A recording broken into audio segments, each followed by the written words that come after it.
बना रहे थे कि अपना रोजी रोटी हम लोग के नाराज हम लोग गोली मार दिया। आगे मत उठाओ भाई, हम लोग नाराज नहीं मार पाएगा कोई, हम लोग साथ हैं, आप परेशान ना हो। और पहले पता होता तो हम लोग नहीं होने देते। पंचा जी नहीं कहाँ थे? यहाँ थोड़ा सा मरो लगो। बस जो लोग नहीं लिए थे वही लोग लेंगे। महिलाओं सब नहीं लेंगे। आई माता जी इधर, माता जी आइए इधर आइए। इन्हें बताओ तो रक्षा होगी, पहले इनको सुन लो। आप बता दीजिए उसके बारे में। नहीं तो सुन लो, रहेंगे सांसद रहेंगे। क्या बताए बताइए ना, कैसे बताए। माता जी आप लोग कई बार डीएम के यहाँ गए, वहाँ से कोई आश्वासन मिला?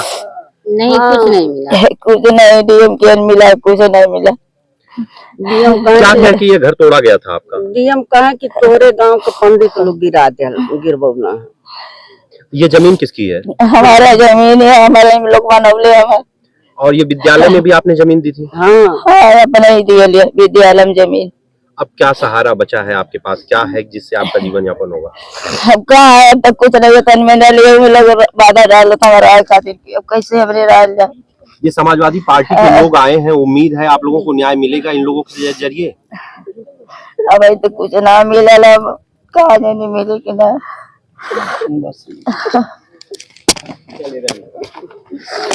सांसद जी आप इस परिवार में मिलने आए हैं जिस परिवार हरिहरपुर घराने में घर गिरा दिया गया, किस तरह का आश्वासन दिया जा रहा है और क्या कार्रवाई अब तक हुई है आपको जानकारी? आदरणीय अध्यक्ष जी, मंत्री जी, हमारे दुर्गा जी, सभी लोग मिले थे परिवार के साथ। और ये जो घटना हुई, मैं समझता हूँ ये घटना सिर्फ इसलिए हुई कि गौड़ समाज से हैं, पीढ़ी परिवार से हैं। जैसा कि इनकी बातें आपने सुनी होगी, ये समाजवादी पार्टी के कोई कार्यकर्ता नहीं थे, ये भारतीय जनता पार्टी में काम कर रहे थे। बावजूद इसके इनको नहीं बख्शा गया। क्यों? क्योंकि ये पीढ़ी परिवार के, ये भारतीय जनता पार्टी के लोग एकदम पीढ़ी परिवार के लोगों के शोषण अत्याचार की पराकाष्ठा पे हैं पूरे उत्तर प्रदेश के अंदर। और मैं समझता हूँ लोग देख भी रहे हैं, महसूस भी कर रहे हैं और अंदर से अंदर संकल्प भी लिए हैं कि आने वाले समय में 27 में जब मौका आएगा तो ऐसे अन्यायी, अत्याचारी और शोषण करने वाले लोगों को बख्शेगी नहीं प्रदेश की जनता। परिवार के लोग लगातार जिला अधिकारी से मिले, तमाम डेलीगेशन भी मिला, समाजवादी का भी मिला, मगर कोई ऐसा आश्वासन नहीं मिला कि यह गलती स्वीकारी जाए। इसे आप किस तरह से देख रहे हैं? देखिए, मैंने कहा अभी कुछ साथियों से कि ये अधिकारी लोग चापलूसी करते हैं। सरकार के मुखिया की इच्छा क्या है, जो राजा की इच्छा है उसी की चापलूसी में ये शोषण अत्याचार चल रहा है।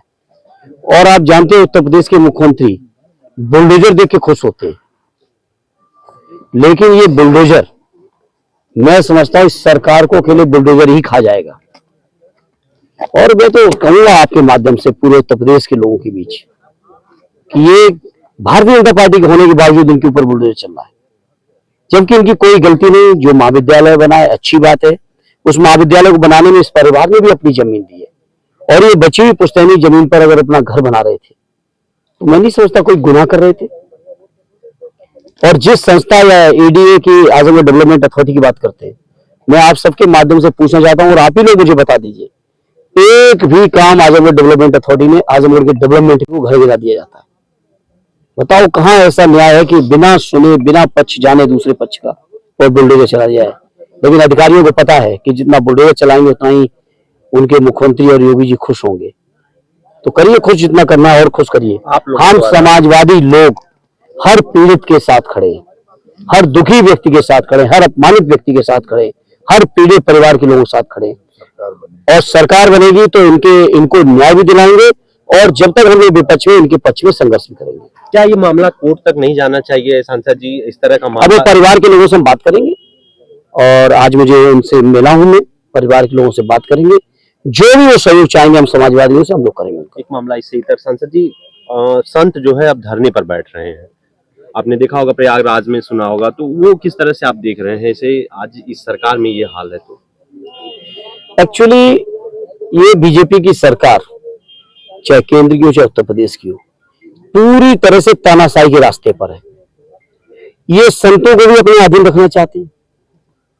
कोई संत धार्मिक परंपराओं के अनुसार से, सनातन परंपराओं के हिसाब से सच्चाई को न कह दे।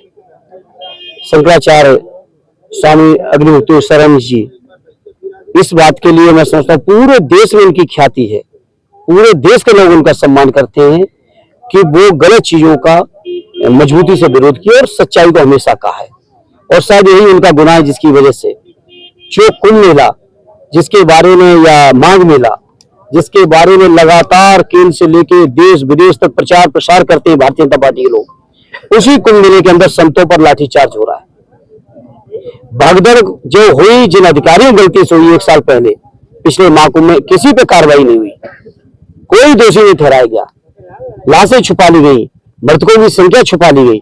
लेकिन स्वामी जी के ऊपर, शंकराचार्य जी के ऊपर कार्रवाई इसलिए हो रही है क्योंकि वो सक्षम और स्वतंत्र तरीके से अपनी बात को समाज के बीच कहते हैं।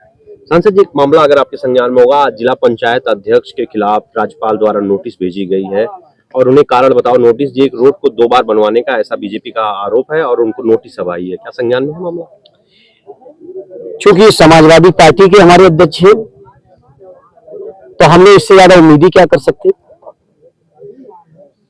इस प्रदेश के अंदर समाजवादी पार्टी का होना ही मात्र गुनाह है, इसलिए हमारे अध्यक्ष को नोटिस, लेकिन हम लोग कानूनी तरीके से और जनता के बीच जाके इन सब बातों के लिए हम लोग निपट लेंगे। एक मामला और सांसद जी, आजमगढ़ रोडवेज पे पुरानी ईंटों से निर्माण कराया जा रहा है। जब हमने खबर दिखाई, तमाम समाचारों में आया, इंजीनियर ने ही सिक्योर कर दिया था कि पुरानी ईंटें अब इस युग अब बच्चे रहना, आपने दिखा तो दिया कि आपका भी घर ऐसी में चला जाए।